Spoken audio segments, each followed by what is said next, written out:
120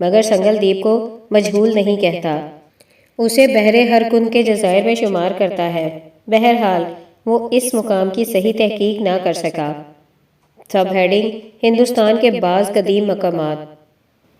ان جدولوں میں ہندوستان کے ان تمام شہروں، قلعوں اور دریاؤں کے مقامات کے اطوال و عروض منضبط کیے گئے ہیں جن کا تذکرہ کتاب الہند کے مختلف ابواب میں کیا جا چکا ہے، خصوصاً باب 18، 24، 25 اور 29 میں ان مقامات کا پرانے ناموں کو بعد کے ناموں سے تطبیق دینے کی جو کوششیں ایلٹ، سکاؤ، فرینڈ، سٹیرک اور مارکواٹ وغیرہ نے کی تھیں، وہ سب ڈاکٹر توغان کے پیش نظر تھیں اور ان سے انہوں نے اپنی حواشی میں پورا فائدہ اٹھایا ہے۔ البتہ بعض مقامات ایسے تھے جن میں مزید غور و فکر کی گنجائش باقی رہ گئی تھی۔ ڈاکٹر توغان نے ان کی تطبیق کی بھی کوشش کی ہے۔ البیرونی نے تھانہ بمبئی اور چیمور کو پہلی اقلیم میں درج کیا ہے اور لکھا ہے کہ یہ لاران کی سرحد پر واقع ہے۔ لاران کا ذکر ابو الفداد اور ابن خرد الضبع میں بھی کیا ہے اور مروج الذہب میں المسعودی نے اسے لاردی کی شکل دی ہے۔ اس نام کی اصلیت کے بارے میں ایلٹ وغیرہ کافی بحثیں کر چکے ہیں جن کے دہرانے کی یہاں ضرورت نہیں۔ صاف بات جو معلوم ہوتی ہے وہ یہ ہے کہ لاران سے مقصود موجودہ گجرات کا علاقہ ہے۔ چیمور، چیول اور گنگا ساگر بھی پہلی اقلیم میں آتے ہیں۔ چیمور اور چیول کے موجودہ مقامات ایلٹ نے متعین کر دیے تھے۔ اسی اقلیم میں 120 طول بلد پر سنگل دیپ کا ذکر کیا ہے اور 15 عرض بلد پر جو سنگل دیپ کے عرض بلد سے 5 درجے ہٹا ہوا ہے ایک دوسرے مقام کا نام آیا ہے اور اسے سنگل دیپ کا معبر بتلایا گیا ہے۔ معبر یعنی سنگل دیپ تک پہنچنے کا ساحلی مقام، یعنی یہ نام تمام نسخوں میں نقطوں کے نہ ہونے کی وجہ سے ایک قلم مشتبہ ہو گیا ہے، لیکن یہ نام تمام نسخوں میں نقطوں کے نہ ہونے کی وجہ سے یک قلم مشتبہ ہو گیا ہے۔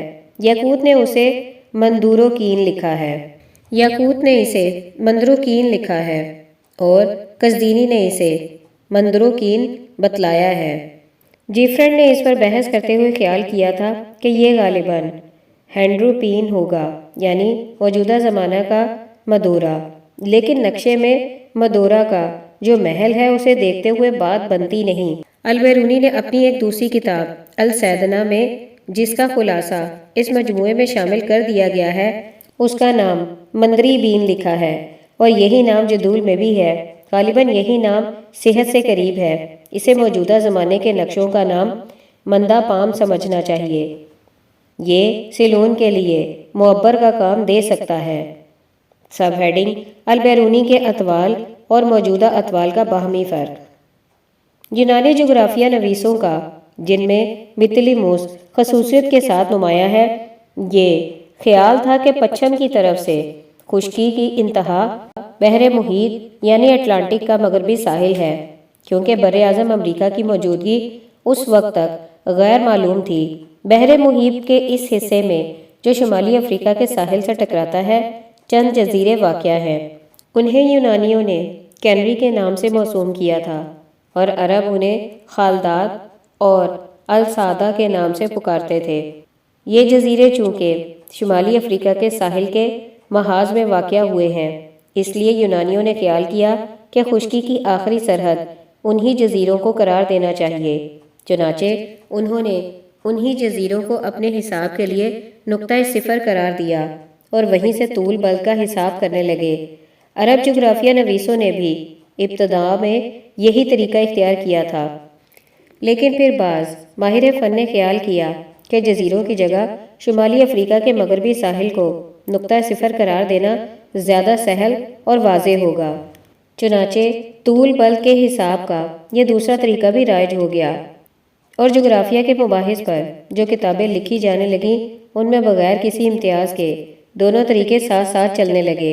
بعضوں کا حساب جزیروں سے شروع ہوتا، مگر وہ چونکہ پہلے طریقے کی مساحتوں کو بھی بلا امتیاز نقل کر دیتے، مگر وہ دوسرے طریقے سے بھی تعرض نہ کرتے، بازوں کا حساب ساحل بحر سے شروع ہوتا ہے، مگر وہ چونکہ جزائر خالدات اور ساحل افریقہ میں 10 زبانوں کا فرق ہے، اس لیے یہ اختلافات اطوال کے پورے حساب میں سرایت کر گیا اور ایک ہی محل کے 2 مختلف درجے کتابوں میں لکھے جانے لگے۔ کسی حساب کا مدار جزائر کے مبدا پر تھا، کسی کا ساحل کے مبدا پر، اور تحقیق و امتیاز کی کوئی کوشش نہیں کی جاتی تھی۔ البیرونی نے یہ بنیادی اختلافات محسوس کیے اور کوشش کی کہ اطوال کے حساب کے لیے صرف ایک ہی مبدا عمل اختیار کر لیا جائے۔ چنانچہ اس نے ساحل افریقہ کو مبدا قرار دے کر اپنا حساب مکمل کیا اور اسی کے مطابق تمام پرانے جغرافیہ نویسوں کے حساب کی تصحیح کی۔ نتیجہ یہ نکلا کہ اب 2 طریقوں کی جگہ صرف ایک ہی معیاری طریقہ قائم ہو گیا، اور اس بنیادی اختلاف حساب کی وجہ سے جو اختلافات پیدا ہو گئے تھے وہ آئندہ کے لیے دور ہو گئے۔ ازمنہ وسطیٰ کے بعد جب یورپ میں علم و فن کا چرچا اثر نو شروع ہوا تو جغرافیائی معلومات کے لیے انہوں نے عرب جغرافیہ نویسوں کی کتابوں پر اعتماد کیا اور جہاز رانی کے لیے انہی کے بنائے ہوئے نقشے کام میں لانے لگے۔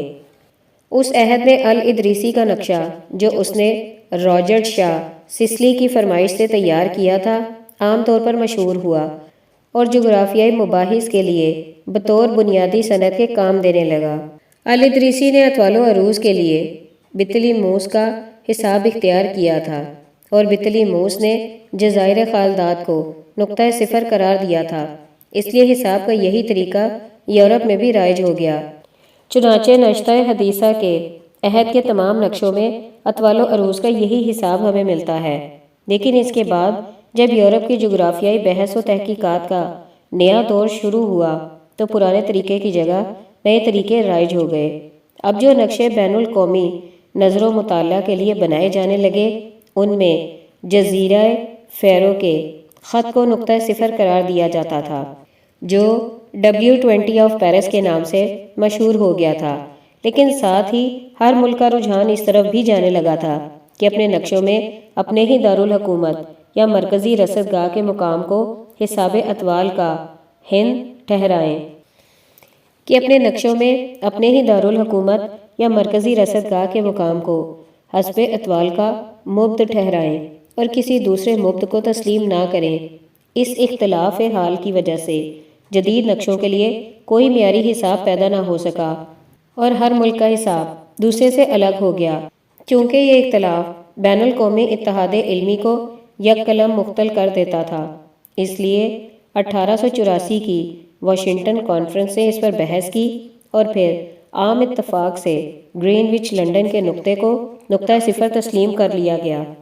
چنانچہ اب اطوال کا حساب تمام نقشوں میں گرین وچ کے خط سے ہی شروع کیا جاتا ہے۔ گرین وچ کا یہ خط ساحل افریقہ سے مشرق کی طرف تقریباً 15 درجہ ہٹا ہوا گزرا ہے۔ اس لیے قدیم اطوال کے حساب سے جو افریقہ کے مغربی ساحل کو نقطہ صفر قرار دیتے تھے 15 درجے کا بنیادی فرق پیدا ہو گیا ہے۔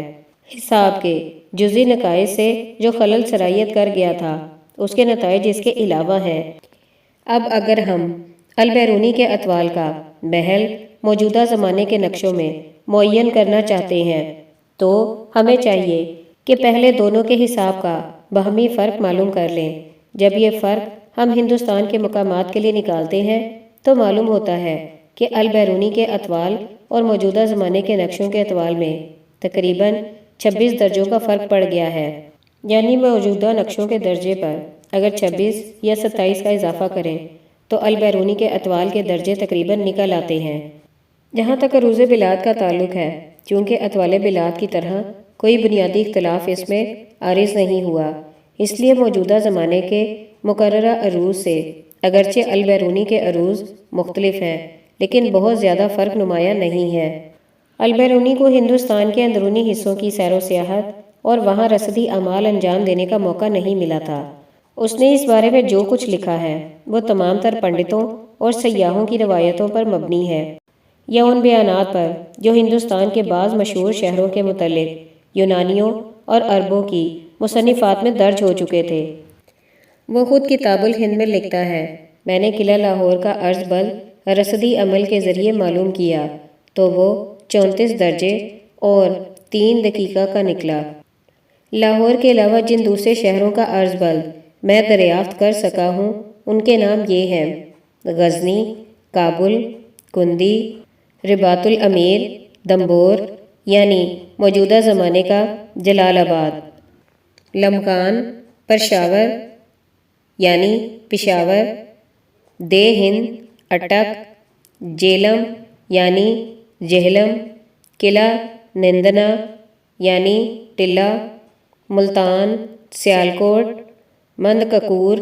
ان مقامات سے ہم آگے نہ بڑھ سکے اور نہ ہندوؤں کی کتابوں سے ہمیں شہروں کے اطوال و عروض کا کچھ پتہ ملا۔ ظاہر ہے کہ پنجاب کے ان شہروں کے علاوہ اور تمام مقامات کے عروض و اطوال جو اس نے مرتب کیے ہیں وہ ذاتی رصد و مشاہدے کا نتیجہ نہیں ہو سکتے، محض تخمین و قیاس سے معین کیے گئے ہیں۔ بلا شبہ اس کے سائنٹیفک دماغ نے روایتوں کی جانچ پڑتال میں کمی نہیں کی ہوگی، لیکن معاملے کی نوعیت ایسی تھی کہ بغیر ذاتی رصد و مشاہدہ کے حقیقت حال کا علم حاصل نہیں ہو سکتا تھا۔ وہ کتاب الہند میں خود کہتا ہے کہ ہندوستان کے راویوں اور سیاحوں کے بیانات سے حقیقت حال کا علم حاصل کرنا نہایت درجہ دشوار ہے۔ ان کے بیانات طرح طرح کی غلط فہمیوں، وہم پرستیوں اور مبالغہ آرائیوں میں ڈوبے ہوتے ہیں، اور سامعین کے لیے فیصلہ کرنا ناممکن ہو جاتا ہے کہ روایت کا کتنا حصہ اوہام و خرافات پر مبنی ہے اور کتنا حقائق نفس الامری پر۔ ایک بڑی دشواری اسے یہ پیش آئی کہ ہندوستان کے شہروں کی باہمی مسافت کی نسبت راویوں کے بیانات بے حد مختلف تھے، اور جمع و تطبیق کا کوئی قابل وثوق ذریعہ موجود نہ تھا۔ وہ اس سلسلے میں بطلیموس کا بھی ذکر کرتا ہے کہ ایسی دشواری اسے بھی پیش آئی ہوگی۔ اس صورتحال کا لازمی نتیجہ یہ تھا کہ طرح طرح کی غلطیاں حساب میں سرایت کر جائیں۔ چنانچہ ہم دیکھتے ہیں کہ اس کی غیر معمولی کوشش و احتیاط بھی اسے صورتحال کے قدرتی نقائص سے نہ بچا سکی، اور مساحت کے اندازوں میں غلطیاں واقع ہو گئیں۔ مثلاً موجودہ پٹنہ تقریباً اسی محل پر واقع ہے جہاں قدیم عہد کا پائلی پتر آباد تھا۔ پٹنہ کا طول بل 12.58 اور عرض بل 37.25 ہے۔ البیرونی پاٹلی پتر کا طول بل 20.108 لکھتا ہے اور عرض بل 30.32 صاف معلوم ہوتا ہے کہ اس باسے میں جو روایتیں اس تک پہنچی ہیں وہ اصلیت کو صحت کے ساتھ واضح نہیں کرتی تھیں۔ اس نے بنارس سے پاٹلی پتر تک کا فاصلہ 20 فرسخ عربی قرار دیا ہے، اور بنارس سے اسے یورپ میں ہٹا ہوا تصور کیا ہے، حالانکہ یہ دونوں باتیں صحت سے دور ہیں۔ ایسا ہی فرق گنگا ساگر کے محل وقوع میں بھی پڑ گیا ہے، کیونکہ صحیح فاصلہ اور صحیح جہت اس کے علم میں نہ آ سکی۔